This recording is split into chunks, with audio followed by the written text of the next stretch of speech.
Bitcoin has entered its weirdly well-behaved era. It's not crashing, it's not mooning, it's just sitting there at $114,000. Like a cat that used to knock everything off the table but now just stares at the wall, motionless. Investors are staring back, wondering, is it dead? Is it meditating? Or is it about to break everything again? What happens next? Another rocket ride or the rug getting yanked? Let's break it down. Bitcoin has never been boring. This is a digital asset that's basically the financial equivalent of a toddler with espresso.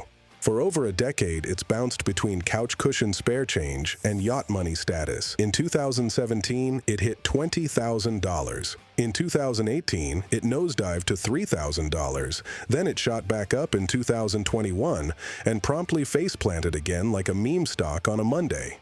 But now, it's been just chilling around $114,000 for weeks. Calm. Too calm. Like the part in a horror movie where the music stops and someone says, "It's quiet, too quiet." For Bitcoin, this is new territory. Investors are divided. Bulls say we're consolidating before the next launch. Bears say we've hit a ceiling and it's time to take profits before things go full GameStop. So what's actually happening? 2025 has been a roller coaster of not being a roller coaster. Interest rates are finally easing after 2 years of Fed-induced financial cardio. Inflation's down-ish.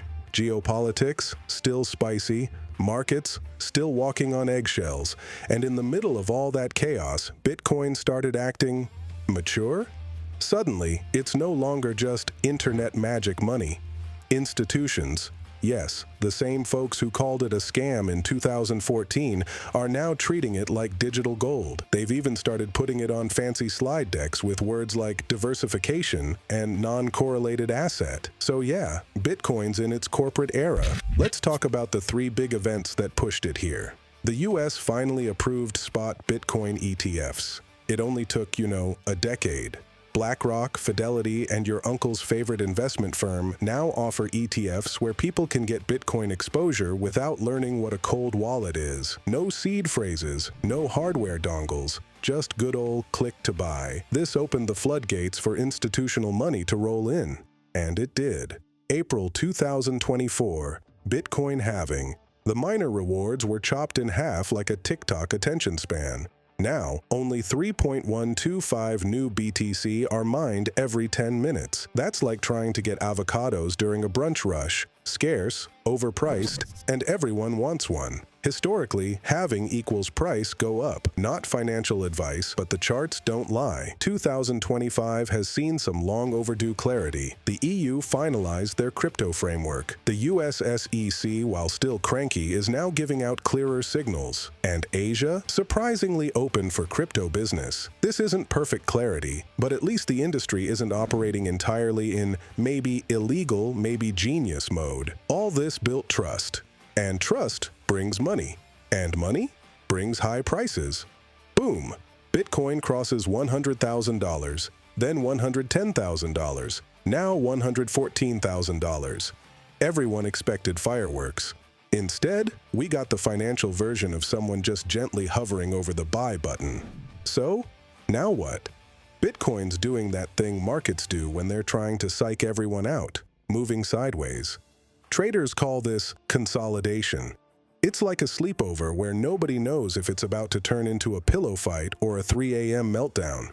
There are 2 roads from here. Here's why Bitcoin could keep climbing. 2. Shrinking supply. 1. Institutional money is pouring in. BlackRock's ETF is hoovering up billions. Pension funds are dipping toes. Bitcoin is slowly sneaking its way into traditional portfolios like a Trojan horse 3. made of spreadsheets. Global financial 2. confusion. Shrinking supply halving means fewer coins. Long-term holders are diamond-handing harder than ever. Over 70% of Bitcoin hasn't moved in a year. That's either deep conviction or serious forgetfulness. 3. Global financial confusion. Inflation is tamed, but debt is sky-high. Central banks are in please don't break the system mode. Any crisis could push people toward Bitcoin as a panic hedge. 4. It's getting 1. useful-ish It might tech be upgrades overcooked. like the Lightning Network are making Bitcoin more than just a glorified vault. Still early, but it's progress. Put that all together, and yeah, $120,000 isn't off the table. Or is it breakdown season? But don't pop champagne just yet. There's a solid bear case too. 1. It might be overcooked. The recent rally smells a lot like ETF hype and FOMO stew. If people start thinking it's gone too far too fast, you could see a sell-off that makes 2022 look like a speed bump. Second, regulators aren't done. Sure, we've got progress, but the SEC still loves surprise lawsuits more than Netflix loves subscription fees. Any sudden crackdown could spook the market. Third risky world equals risk-off mode. Geopolitical tension might drive demand, or it might scare off investors who'd rather hoard dollars and snacks. If things go sideways globally, even Bitcoin might get liquidated for emergency funds. 4. Retail is MIA. You'd expect Bitcoin at $114,000 to be trending harder than Taylor Swift's travel schedule, but nope. Google Trends is chilling, TikTok is mostly meme coins, retail ain't back yet. So, what do we make of all this? Right now, Bitcoin is stuck somewhere between the new global asset class and the world's most expensive inside joke. It's a Rorschach test in financial form. Bulls see strength, bears see a bubble, and the rest of us just want someone to explain what's happening without a 40-page white paper and 3 crypto wallets. But here's what we do know. Bitcoin has gone from underground internet project to a Wall Street conversation starter. It's on balance sheets, in ETF portfolios, and in central bank side notes, even if they pretend they're not watching. Whatever happens next, pump or plunge, Bitcoin isn't going away. So here we are. Bitcoin's chilling at $114,000 like it's on a silent retreat, and the entire financial world is trying not to blink first. Some say we're on the verge of another breakout, like Bitcoin's about to rip off its shirt, scream, "Let's go!" and sprint past $120,000. Others say this is the top, the final form, the point where the music stops and someone's left without a chair. But maybe, just maybe, we're looking at this the wrong way, because the real story isn't just about where Bitcoin's price goes next. It's about how this goofy, complicated, anonymous internet project from 2009 somehow evolved into an asset class that pension funds are now quietly buying. That's like Dogecoin ending up on the menu at the Federal Reserve cafeteria. Unlikely, but here we are.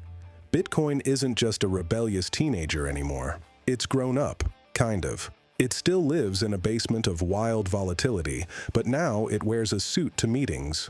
It's still decentralized and defiant, but it's rubbing elbows with billionaires, regulators, and your cousin who finally bought some just in case. And whether it breaks out or breaks down in the short term doesn't change the bigger picture. Because the fact that we're even having this conversation about a digital token with no CEO, no headquarters, no office ping-pong table, says something profound about where the world is heading. Finance is changing, power is shifting, trust is being renegotiated, and Bitcoin? It's smack in the middle of that transition, blinking quietly at $114,000. So yeah, keep watching the charts. But maybe also take a step back, because Bitcoin isn't just a number anymore. It's a signal, a weird, flashing, unpredictable, memed into existence signal that maybe, just maybe, marks the beginning of something even bigger. And we're all along for the ride. Want the next update? Hit that like button like you just realized you lost your seed phrase.